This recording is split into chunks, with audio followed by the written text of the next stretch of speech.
kiitos kutsusta tulla puhumaan teille meidän ilmastostrategiasta. Meillä on käytännössä, voi sanoa, 3 keskeistä liikenteen tekijää, jotka vaikuttavat päästöihin. Ilmailu, merenkulku ja tieliikenne. Merenkulusta sovitaan IMOssa globaalilla tasolla ja siellä neuvottelut ovat vasta vielä edessä. ICAOn osalta eli ilmailun foorumissa, jossa sovitaan ilmailupäästöistä, päästiin Montrealissa itse asiassa muutama viikko sitten yhteisymmärrykseen päästöjen hyvitysjärjestelmästä. Ja se on sinänsä ainutlaatuinen ratkaisu, koska ensimmäistä kertaa yksi kokonainen toimiala tekee vapaaehtoisen ratkaisun päästöjen suhteen. Tieliikenne on sitten hyvin pitkälti kansallista päätöstä, millä tavalla ja millaisilla keinoilla me päästövähennyksiä tavoitellaan ja mitkä ovat meidän keskinäiset maan sisäiset taakanjakomekanismit. EU-komissio antoi ehdotuksensa eri EU-maiden taakanjakosektoreiden päästövähennysvelvoitteeksi vuoteen 2030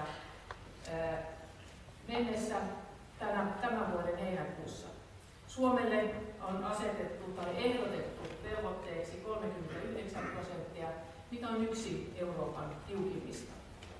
Henkilökohtaisesti pidän tätä tiukkaa vaatimusta meille mahdollisuutena ja pidän sitä myöskin mahdollisuutena tavoitella kunnianhimoisia keinoja, joilla liikenteen päästövähennyksiä voidaan tavoitella.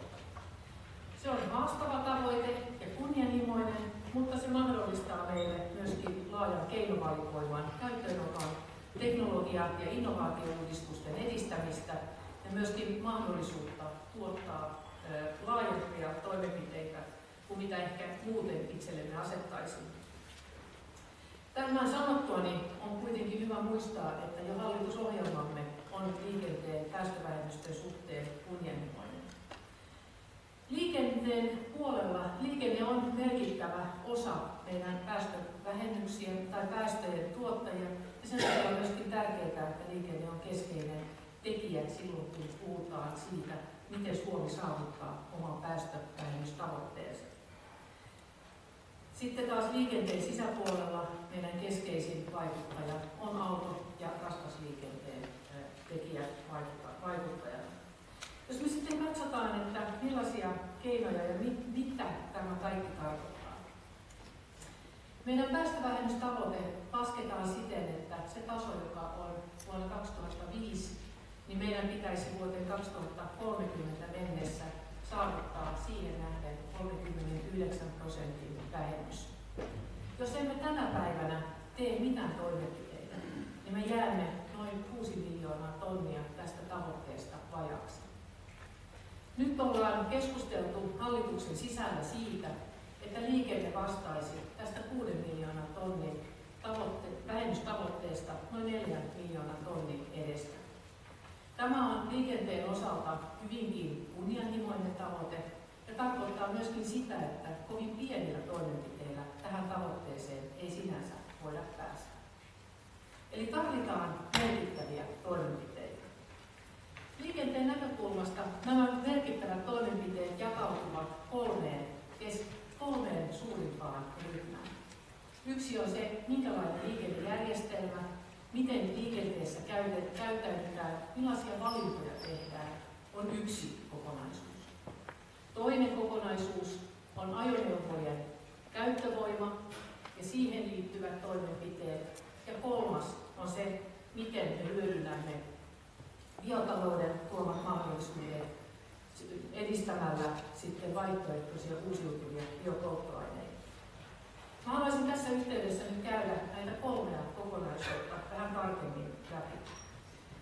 Liikenteen järjestelmän energiatehokkuuden parantaminen tarkoittaa käytännössä sitä, että me pyritään edistämään uudenlaisten liikennemarkkinoiden syntymistä, ja tätä edistetään nyt ensisijaisesti liikennekaaren tuomilla mahdollisuuksilla.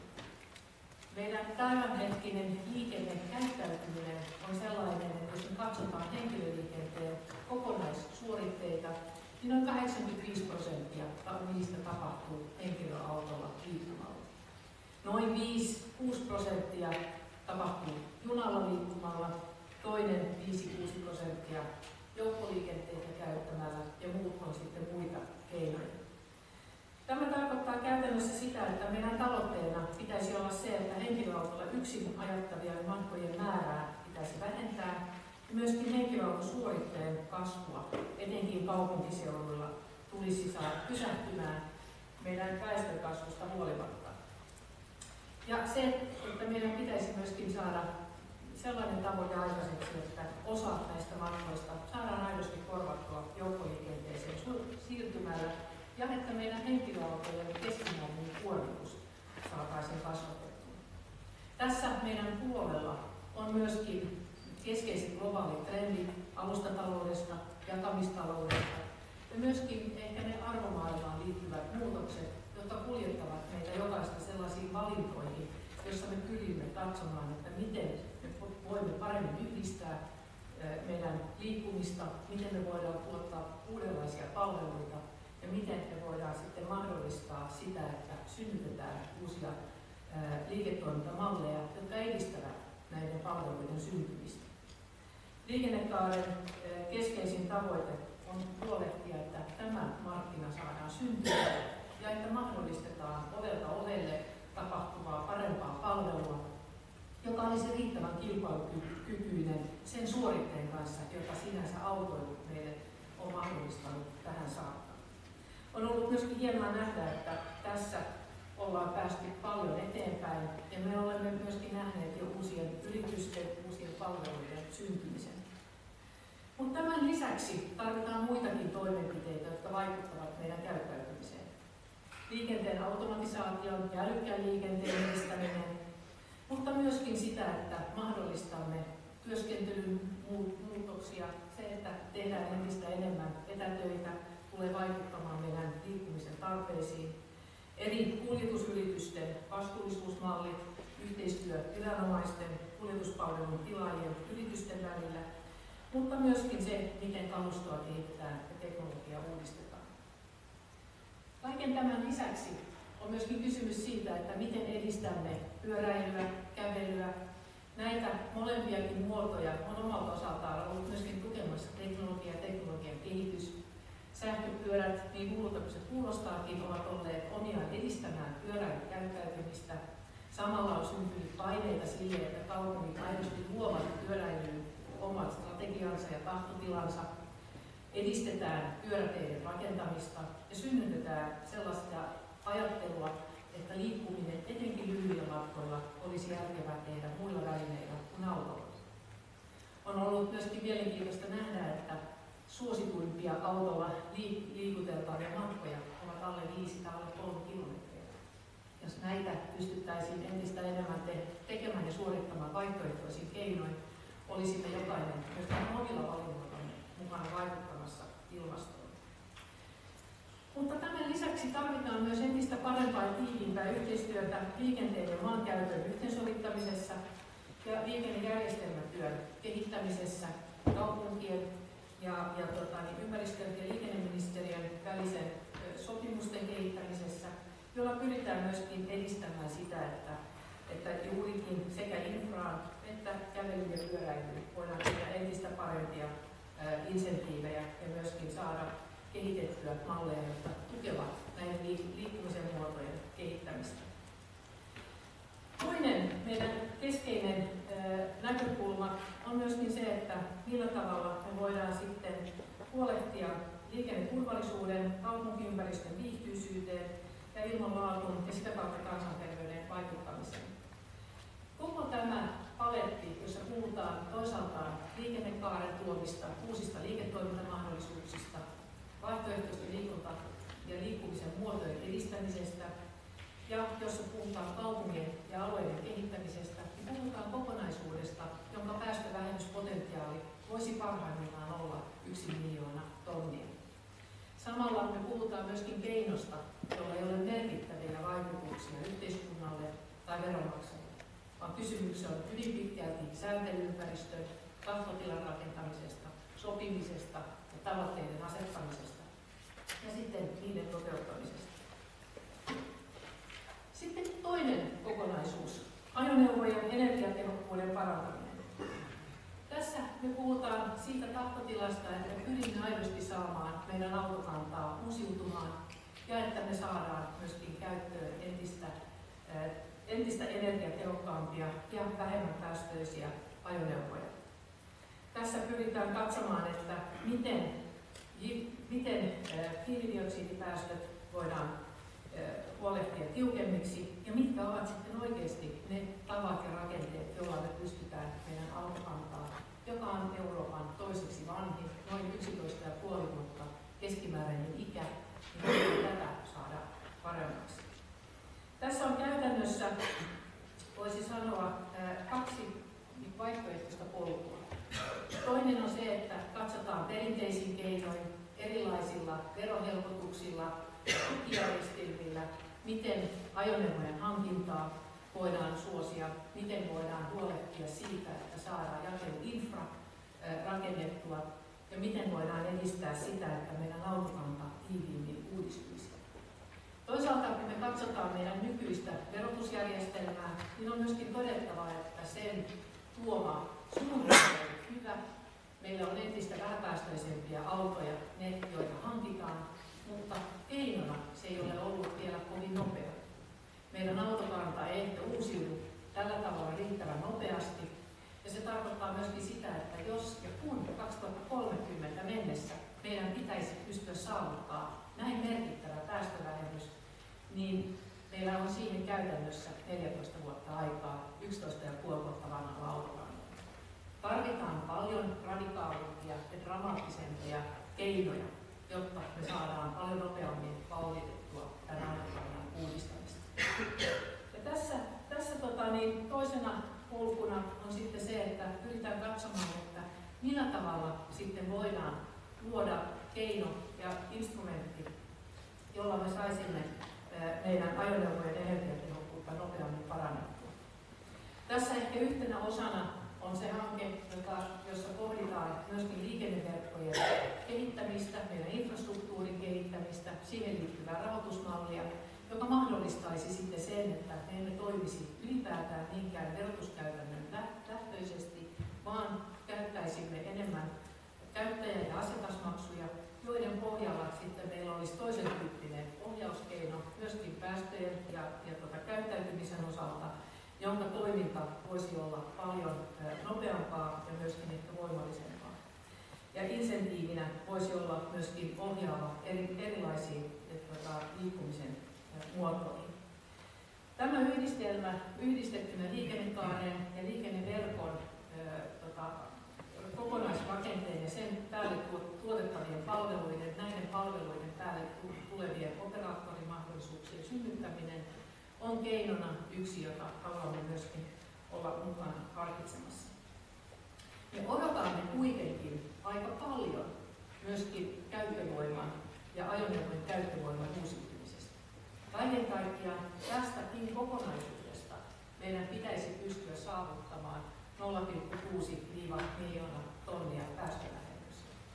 Ja se tarkoittaa myöskin sitä, että mikäli me olemme nykyisissä keinovalikoinnissa kiinni, niin tämän tavoitteen saavuttaminen myöskin kustantaa veronmaksajille jotakin. Eli tässä meidän täytyy sitten myöskin katsoa, että onko meillä resursseja kykyä. Kaiken kaikkiaan meillä on tällä hetkellä sähköautoja noin hieman alle 1000 Suomessa tai reilustikin alle 1000. Ja tavoitteena meillä pitäisi olla, että vuonna 2030 niitä olisi vähintään 250 000 kappaletta. Se on huima tavoite, ja kun kuuntelee energiateollisuutta, niin tavoite pitäisi olla 400 000. Ja jotta sinne päästään, niin tarvitaan myöskin aika dramaattisia keinoja. Kolmas kokonaisuus liittyy sitten fossiilisten öljypohjaisten polttoaineiden korvaaminen uusiutuvilla. Tässä tietysti Suomella on ainutlaatuinen mahdollisuus olla mukana kehittämässä sekä cleantech-teollisuutta, meidän osaamisaluetta, meidän raaka-aineiden resurssien hyödyntämistä, mutta myöskin sitä, että me pystymme tässä luomaan markkinaa, joka sitten voisi kasvaa myöskin pohjoismaisella yhteisymmärryksellä ja yhteisillä päätöksillä laajemmaksi kokonaisuudeksi, joka sitten myöskin voisi edistää meidän vientiä. Se on meille ehkä selvää, että se tavoite, joka meillä tällä hetkellä on hallitusohjelmassa, jossa biopolttoaineiden laskennallinen osuus jakelijan kaikista kulutukseen toimittavasta polttoaineesta olisi 40% vuonna varmasti riittämätön. Ja se tarkoittaa sitä, että meidän kunnianhimotasoa pitää nostaa tämän asian osalta. Ja tavoitteenamme tällä hetkellä näyttäisi olevan se, että meidän pitäisi tavoitella osuutta, joka olisi noin 59% 2030. Tämä tarkoittaisi sitä, että absoluuttinen osuus olisi 33% ja silloin meillä olisi mahdollisuus saavuttaa tätä ja tämän keinon kautta noin 2 miljoonan tonnin päästövähennysmahdollisuus. Silloin me päästään yhteensä tähän noin 4 miljoonaan ja tarkoittaa kyllä sitä, että aika rohkeita, aika kunnianhimoisia tavoitteita pitäisi saada syntymään. Jotta fossiilisten öljypohjaisten polttoaineiden korvaaminen uusiutuvilla ei olisi liian raskas ja liian kallis taas sitten yhteiskunnan tuettavaksi, niin meidän täytyy huolehtia siitä, että me synnytetään yhtäaikaisesti yhteispohjoismaalaisilla päätöksillä vähintäänkin koko Pohjoismaita kattava markkina. Ja silloin se tarkoittaa sitä, että meidän pitäisi pyrkiä siihen, että saamme yhtä aikaa neuvoteltua samanlaiset tavoitteet Pohjoismaiden kesken, jotta sitten investoinnit olisivat helpompia perustella isommalle markkinalle ja suuremmalla velvoitteella. Käytännössä tämä tarkoittaisi sitä, että meillä olisi yhtenäinen velvoiterakenne ja että me silloin saataisiin myöskin sekä yhteinen jakeluvelvoite, mutta myöskin sitten se, että millä tavalla me sitten saadaan sekoitevelvoitteemme myöskin yhtenäiseksi. Eli käytännössä tämä tarkoittaisi silloin sitä, että kustannukset käyttäjille pitäisi pystyä meidän kuitenkin yhteisillä päätöksillä saada hillittyä niin, että meidän vienti- ja tuontiin liittyvät logistiikkakustannukset eivät heikennä meidän kilpailukykyä. Meidän pitää pyrkiä siihen, että meillä olisi riittävän iso markkina, jotta kustannuksista saataisiin mahdollisimman kilpailukykyisiä ja että me pystytään myöskin näillä investoinneilla mahdollistamaan se, että me olisimme entistä enemmän itsenäisiä meidän polttoaineiden suhteen ja että me pystyisimme myöskin huolehtimaan samanaikaisesti työllisyydestä ja talouskasvusta. Näin ollen kaiken kaikkiaan liikenteen äärellä ollaan tällä hetkellä erittäin kunnianhimoisten tavoitteiden äärellä tekemässä päätöksiä. Ja siksi ehkä liikenne- ja viestintäministeriössä on pyritty hyvinkin määrätietoisesti huolehtimaan siitä, että kaikki se liikennepolitiikka, jota tällä hetkellä tehdään, ja kaikki ne sääntelyyn, linjauksiin liittyvät ratkaisut tukisivat kaiken aikaan samoja tavoitteita. Merkittäviä ilmastoon liittyviä tavoitteita. Halutaan huolehtia siitä, että liikenteen osalta varmasti päästään Suomella asetettuihin päästövähennystavoitteisiin. Tuetaan digitalisaation kehitystä. Huolehditaan siitä, että meillä on sellainen lainsäädäntö, joka aidosti mahdollistaa teknologian ja innovaatioiden syntymistä nimenomaan Suomeen, puhutaan liikenteestä. Mahdollistetaan uusia liiketoimintamalleja, puhutaan palveluista. Luodaan liikenteestä sektori, joka on kasvusektori, joka on aidosti sellainen, joka on mielenkiintoinen yrittäjille, uudelle startup-yhteisöllekin, joka tuo sinne uutta sekä teknologiaa että palvelumalleja, ja että me ollaan sektori, joka myöskin tuottaa uusia työpaikkoja, uutta yrittäjyyttä ja uutta kasvua. Näillä kokonaisvaltaisilla tavoitteilla tuetaan sitten myöskin ilmastokehitystä, älykkään liikenteen syntymistä ja enemmän osaamista Suomeen. Monissa näissä ratkaisuissa ollaan edelläkävijä Euroopassa ja nyt me haluttaisiin katsoa, että me toteutuksessakin ollaan ehdottomasti edelläkävijöiden joukossa. Kiitos.